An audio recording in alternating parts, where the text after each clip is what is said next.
아멘. 오늘 말씀의 제목은 성령의 증거하심입니다. 챔버스 목사님도 분명히 말하지만 여러분, 성령 하나님께서는 우리의 가지고 있는 이성적 생각, 합리적인 것, 논리적인 것, 우리가 경험적으로 터득한 어떤 이 세상에서 습득하여 배운 어떤 것을 증명하시는 분이 아닙니다. 그러면 성령님께서 증명하시는 것, 성령님께서 증거하시며 증언하시는 것의 주된 목적, 초점은 어디에 있습니까? 우리가 하나님의 자녀가 되었다는 사실을 증거하는 것에 있다고요. 그래서 챔버스 목사님은 오늘 표현 속에 이런 표현을 써요. 성령은 주님의 구속을 증거하십니다. 성령은 다른 그 어떤 것도 증거하지 않으십니다. 그는 우리의 논리를 증거해 줄 수 없습니다 라는 표현을 써요. 그러니까 단순하게 그냥 그런가 보다 하고 아무 생각 없이 이 말을 들으면 뭐 당연한 거지 이러고 끝나겠지만 사실은 당연한 것이 아니에요. 그냥 그렇게 넘어갈 수 있는 부분이 아닌 거예요. 우리의 자녀됨이라는 것, 우리가 삶을 살아가면서, 여러분 질문 하나 드린다면, 여러분이 삶을 살아가고 신앙생활을 더하면 더할수록 내가 하나님의 자녀라는 사실을 더 분명하고 확실하게 확인하는 삶을 사십니까? 아니면 이렇게 사는데 내가 자녀야? 내가 이 정도밖에 안 되는데, 이 수준밖에 안 되는데 하나님의 자녀라고 할 수 있어? 구원받았다고 할 수 있어? 이렇게 가십니까? 이 부분은 중요해요? 안 중요해요? 중요하죠. 사실은 날마다의 영적 싸움이 있지 않습니까? 날마다의 부대낌이 있지 않습니까? 왜? 우리라는 존재가 여전히 연약하니까, 부족하니까, 유한하니까. 그러니까 나 자신을 보면 도대체, 그러니까 제가 늘 이런 말씀 드리지 않습니까? 제가 제 자신의 모습만에 주목한다면 저는 여기 서 있지 않는다니까요. 말씀 안 전한다니까요. 전할 수 없죠.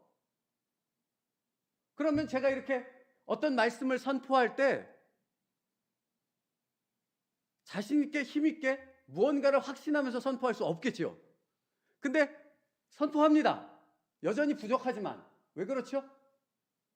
나와 함께 하시는 성령님, 나를 이 자리에 세우신 그 근본적인 그 힘이 어디서부터 나오기에?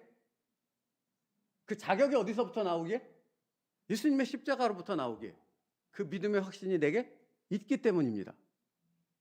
제가 여러분보다 잘났고 여러분보다 경건하고 뭔가 뛰어나서 이 자리에 서는 것이 아니라, 제가 여기에 서는 것은, 여기서 말씀을 선포하는 것은 나를 그 사명으로 불러주신 예수 그리스도의 십자가의 은혜가 있기 때문이라는 말이라고요. 그러니까 오늘 나누는 말씀은, 그 자녀됨에 대한 말씀은 매우 매우 중요한 말씀이라는 것이에요. 자, 그래서 오늘 말씀을 풀어서 함께 나눠볼게요.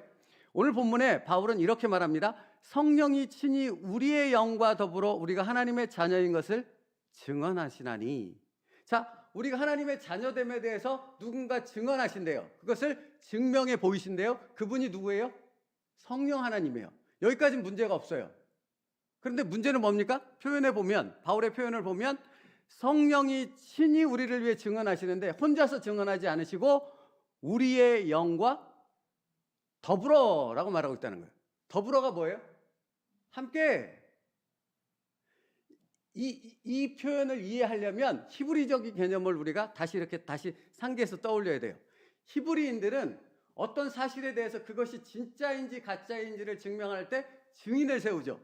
근데 한 명으로는 그것이 사실이라고 인정하지 않아요. 몇 명? 2명. 뭔가가 명확한 사실이야. 그렇다면 한 명이 아니라 2명의 증언을 세워서 그들의 증언을 듣게 되어졌을 때 이것이 사실이야 라고 인정한다고요. 그러면 여기서 지금 사람으로 치자면 2사람이 증언을 하는 거죠. 한 분은 성령님이시고 한 분은 나 스스로, 내 영이 스스로 내가 하나님의 자녀됨을 증언한다는 것입니다. 증명한다라는 것이에요. 그러면 여기까지는 이해가 됐어요. 근데 문제가 하나 생기죠. 생각해봐야 될 거리가 하나 생긴다고. 성령님께서는 우리가 하나님의 자녀 되었다라는 것을 증명하실 자격과 권리가 있으신 분이십니까? 없으신 분이십니까? 있죠. 그분은 하나님인데, 전능하신 하나님인데, 마땅히 그분이 우리가 자녀됨을 증명할 때 그것은 분명한 확실한 사실이 되어질 수 있죠. 그 자격과 권한이 있으시니까. 근데 그러면 이 똑같은 논리로 이런 질문을 던질 수 있습니다. 내가 내 스스로 하나님의 자녀됨을 증언한다 그랬잖아요, 지금. 예? 맞죠? 신학적인 부분을 얘기하고 있어서 새벽이라 제가 확인하는 거예요. 맞죠? 그렇다면 나는 내가 하나님의 자녀라는 사실을 스스로 증명하고 증언할 수 있는 자격과 권리가 나한테 있습니까? 없습니까? 없다는 게 문제죠. 없다는 게 문제가 되는 거예요. 그러면 두 사람이 증언할 때 그것이 확실한 사실이라는 것을 증명할 수 있는데 한 분은 분명한데 한 분이 부족하게 된다라는 말이 되는 거잖아요. 그죠? 그래서 사실은 더불어라는 표현이 있는 거예요. 함께라는 표현이 있다고. 성령 하나님은 자신의 자격과 권한으로서 우리가 자녀됨을 증명할 수 있는 것을 분명히 갖고 있다면 우리는 그것이 없잖아요. 근데 우리가 그런 권한을 가질 수 있도록 누가 그것을 부여해 줬어요? 나와 함께 하시는 성령 하나님께서. 이게 무슨 말인지 이해되세요? 그러니까 내 영이 스스로 그것을 증명한다는 것은 나와 함께 계시는 성령 하나님께서 그렇게 될 수 있도록 그의 강권적인 능력으로 우리를 다스림을 통해, 우리와 함께 하심을 통해, 우리를 붙들어 주심을 통해, 우리를 인도해 주심을 통해 우리가 성령의 열매를 맺는 하나님의 진정한 자녀 되었음을 증명해 주신다. 그러니까 여러분, 이 말씀, 이 해석 속에는 성령 하나님께서 우리와 깊은 영적, 인격적 그 신뢰의 관계를 맺음을 통해 우리로 하여금 우리 스스로도 성령 하나님께서 우리의 삶 가운데 성령의 하나님의 자녀 되었다는 사실을 증명할 수 있는 존재가 되어지도록 우리와 깊은 영적 관계를 날마다 매 순간마다 맺어 가신다라는 의미를 갖고 있죠. 그죠? 그래서 성령 하나님이 우리 가운데 오신 것이에요. 이런 해석이 하나 있어요. 첫 번째 해석이에요. 두 번째 해석이 있습니다. 두 번째 해석은 무엇이냐면 성령 하나님께서 자녀됨에 대해서 증명하시는데 다른 어떤 사람들에게 제가 하나님의 자녀라는 사실을 알려주는 것이 아니라 성령 하나님께서 내 영에게 너는 하나님의 자녀야 라는 부분을 우리로 하여금 확실하게 알도록 증명하신다는 말이에요. 이건 좀 다르죠, 앞에 거랑. 여러분, 이게 중요해요. 앞에 거 지금 앞에 첫 번째 얘기 드린 거랑 지금 두 번째 얘기 드리는 게 다르다라는 것 분명히 이해가 되셨죠? 두 번째는 성령 하나님께서 그러니까 내 영에게 네가 하나님의 자녀야 라는 부분을 알게 하신다고요.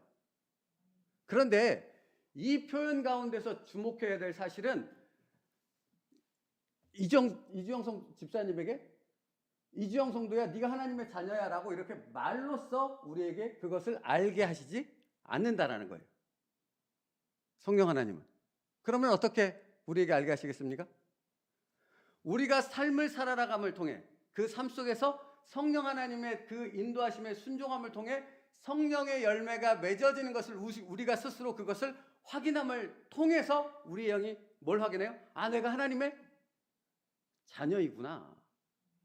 이거를 깨닫게 된다고요. 자, 그래서 이 부분을 생각할 때 앞에 구절, 오늘 본문 앞에 14절, 15절을 보세요. 14절, 15절이요. 바로 앞에 있으니까 같이 읽습니다. 14절, 15절 시작. 무릇 하나님의 영으로 인도함을 받는 사람은 곧 하나님의 아들이라. 너희는 다시 무서워하는 종의 영을 받지 아니하고 양자의 영을 받았으므로 우리가 아빠 아버지라고 부르짖느니. 맞죠? 지금 설명한 그 부분이 정확하게 설명되어 있죠. 우리가 성령의 인도하심을 따를 때 우리는 우리의 표현 속에서 하나님을 그냥 하나님이라고 안 불러요. 내 아버지 하나님이 되는 거예요. 그죠?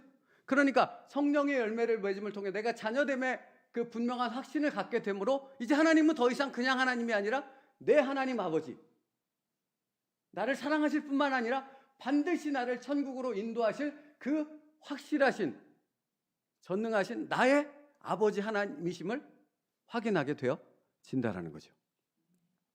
그러니까 제가 지금 두 가지를 말씀드렸어요. 사실은 근데 이 두 가지가 다른 의견을 얘기하고 있는 거죠. 약간의 차이는 있지만 뭐가 공통돼 있어요? 성령 하나님께서 우리가 자녀됨에 대한 부분을 증명하신다. 무엇을 통해? 우리의 삶을 통해.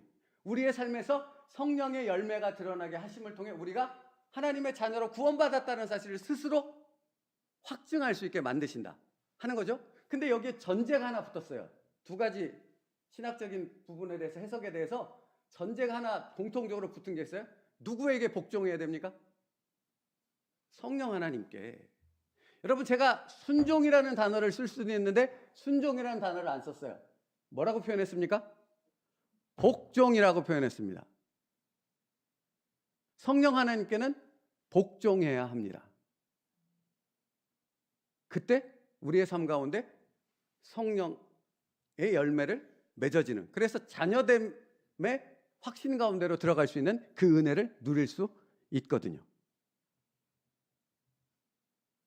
보세요. 제가 이런 예 가끔 드리잖아요. 제가 이게 튼튼하다는 거, 이 강대상이 튼튼하다는 것을 신뢰한다니까요. 그러면 제가 이 강대상에 몸을 다 실을 수 있겠죠. 뛰어 올라서 여기 앉을 수 있겠죠. 신뢰하지 않는다면. 한 팔만 걸치고 있겠지. 이렇게 만약에 얘가 무너지면 재빠르게 무게중심을 옮기려고 이렇게 되겠죠. 그러면 제가 복종이라는 단어는 어떤 의미가 있습니까? 뛰어 올랐다는 의미예요? 아니면 여기 한 팔만 걸치고 대충 이렇게 어느 정도의 힘을 두고 언제든지 얘가 무너져 버리면 이렇게 중심을 거둘 수 있도록 이렇게 한다는 의미예요. 복종은 첫 번째예요, 두 번째예요? 그걸 잊지 마시라고요. 우리가 자녀됨의 그 권세, 자녀됨의 은혜, 자녀됨의 확신 가운데 들어갈 수 있는 방법은 성령께 뭐 하면 된다고요? 복종하면 된다고요. 그 방법뿐이라고요. 그래서 제가 챔버스 목사님의 표현을 읽어드렸어요. 성령은 주님의 구속을 증거하십니다. 성령은 다른 그 어떤 것도 증거하지 않으십니다. 그는 우리의 논리를 증거해 줄 수 없습니다. 그렇게 하지 않으신다고요. 오직 구속만을 증거하신다라는 말씀은 온전히 전적으로 성령 하나님께 나의 삶을 의탁하게 되어졌을 때 우리는 그때서야 비로소 내가 하나님의 자녀구나, 내가 하나님을 아빠, 아버지라고 부를 수 있는 그 놀라운 엄청난 복과 은혜를 받은 자이구나. 이 구속의 구원의 감격 속으로 들어갈 수 있다고요.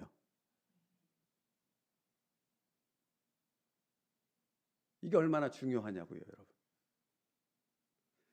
비참한 그리스도인이라는 말을 들어보신 적 있으시죠? 여러분, 이렇게 걸치고 있으면 그는 항상 비참한 그리스도인입니다. 종교인이라고요. 믿는 것 같은데 안 믿어요. 겉으로는 예배를 드리고 기도하고 뭔가 말씀을 읽고 순종하는 것 같은데 정작 하나님의 성령의 그 증거하심의 놀라운 은혜, 자녀됨의 권세, 그 기쁨을 누릴 수 있는 그때는 그걸 걷어들여요. 무게중심을 걷어들이듯이. 이거 신뢰할 수 없는데? 그러니까 비참한 그리스도인으로밖에는 살아갈 수 없는 거예요. 살아갈 수밖에 없는 거예요. 그러면 그 문제는 성령 하나님께 있습니까? 비참한 그리스도인으로밖에 살 수 없는 그 부분에 대한 문제는 성령님께 있어요? 아니면 내게 있어요?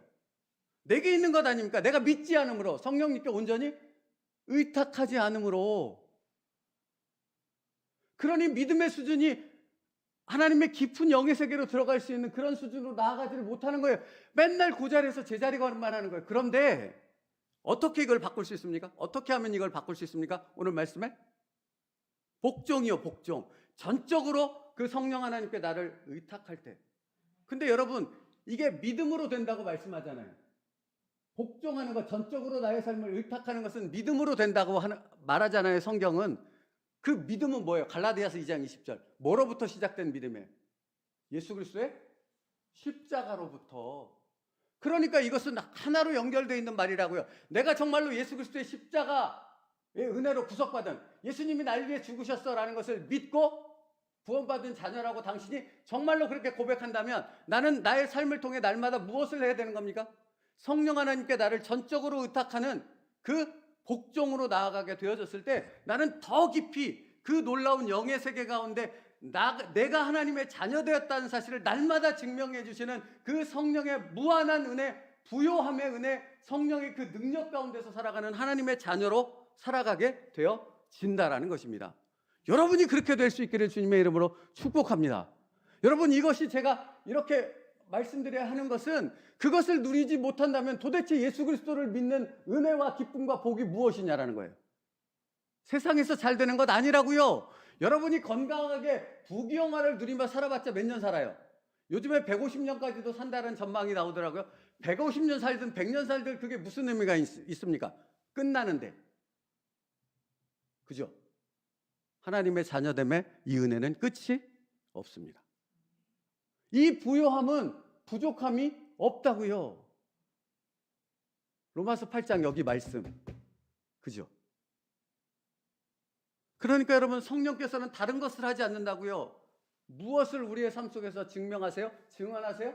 내가 하나님의 자녀 되었다는 사실을 끊임없이 그것을 증명하고 우리로 알게 하고 그 기쁨과 감격과 부요함을 누리게 하는 삶으로 성령의 인도하심의 목적은 거기 있다고요.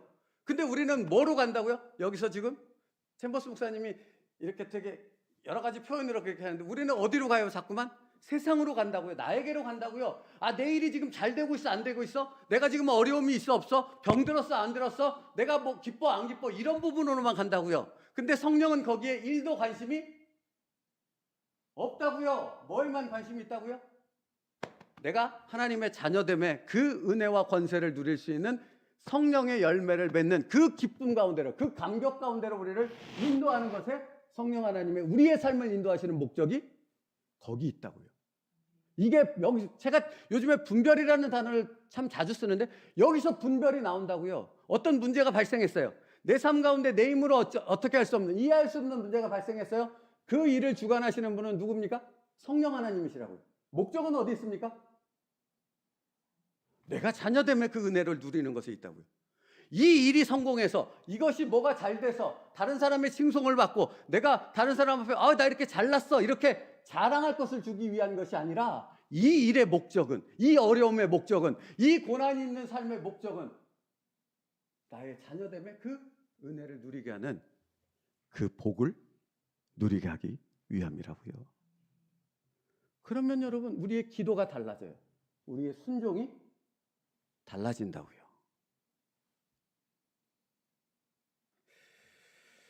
그래서 제가 오늘은 요 본문만 읽고 마칠게요. 요 앞에 12절, 13절. 그래서 이 말씀이 앞에 기록된 거예요. 오늘 본문 그 앞에 또 12절, 13절이요. 같이 읽을게요. 시작. 그러므로 형제들아, 우리가 빚진 자로 돼 육신에게 져서 육신대로 살 것이 아니니라. 너희가 육신대로 살면 반드시 죽을 것이로되 영으로서 몸의 행실을 죽이면, 맞죠? 같은 얘기 하고 있죠. 육신대로 살지 말라. 내 생각대로 살지 말라. 하나님의 자녀는 이미 그것을 벗어난 존재이다. 그러면 내 생각이 아닌데 누구의 생각대로 삽니까? 누구의 인도하심으로? 성령의 인도하심으로. 성령의 인도하심으로 산다라는 것은 13절에 너희가 육신대로 살면 반드시 죽을 것이로되 영으로서 몸의 행실을 뭐예요? 내가 죽으면. 그러니까 날마다 나는 죽는 거죠. 그게 하나님께 전적으로 의탕하는 거죠. 여러분, 믿지 않는 사람들은 이렇게 말하면 뭐라고 말합니까? 네가 죽으면 뭐가 되는, 다 끝나는 거 아니야. 망하는 거 아니야. 맞죠? 이렇게 말하잖아요. 근데 우리는 구원받은 자녀이기에 담대히 선포하며 내 인생, 내 가정, 내 모든 것을 맡길 수 있습니다. 내가 죽으면 누가 일하신다? 성령께서 행하신다. 왜죠? 나는 예수 그리스도로 말미암아 전혀 다른 새로운 삶을 시작한 거룩한 성도가 되었기 때문입니다. 그러니까 이것은 믿음 안에서밖에 안 되는 거예요. 믿지 않는 사람들은 제가 말씀드린 이 말 도대체 일도 무엇인지 이해가 될 수 없는 거죠. 근데 성경은 지금 말씀드린 이 진리를 선포하고 있다라는 것입니다. 그러면 하나님의 자녀인 사랑하는 세운들께 성도 여러분, 자녀됨의 권세와 능력을 내가 살아가는 삶의 그곳에서 오늘도 누려가는 여러분 될 수 있기를 축복합니다. 이건 마땅히 반드시 누려야 될 거라고요. 누려도 되고 안 누려도 되고가 아니라 반드시. 오늘 성령님께서 나를 그 길로 인도하실 줄 믿습니다. 기도하겠습니다. 살아계신 하나님, 오늘도 말씀 가운데 하루를 시작하게 하신 하나님을 찬양합니다. 아버지 하나님, 내가 내 자격과 내 어떤 의로 인하여 하나님의 자녀가 된 것이 아니라 나는 아무런 자격도 의도 없지만 예수 그리스도의 그 사랑과 한없는 십자가의 은혜로 말미암아 하나님의 자녀가 되었습니다. 이 믿음으로 인하여 우리가 새로운 인생을 자녀됨의 거룩한 성도됨의 그 삶을 시작하였사오니 이제 우리가 살아가는 모든 이 땅에서의 삶 속에서 성령 하나님께 복종함을 통해 자녀됨의 그 은혜와 감격과 기쁨을 누리는 진정한 성도의 삶을 살아가는 저희가 되게 하여 주시옵소서. 그러므로 오늘도 그 성령 하나님께 나는 이해가 되지 않을 수 있지만 내 상황은 도대체 어떻게 설명할 길이 없지만 그러나 그럼에도 불구하고 예수 그리스도의 십자가를 의지하여 오늘도 나를 인도하시는 그 성령 하나님께 전적으로 나를 의탁할 수 있는 믿음의 걸음들을 걸어가게 하여 주시옵소서. 그것으로 인하여 놀라우신 성령의 열매를 내 삶 속에서 보게 하여 주시옵소서. 예수님의 이름으로 기도 올리옵나이다. 아멘.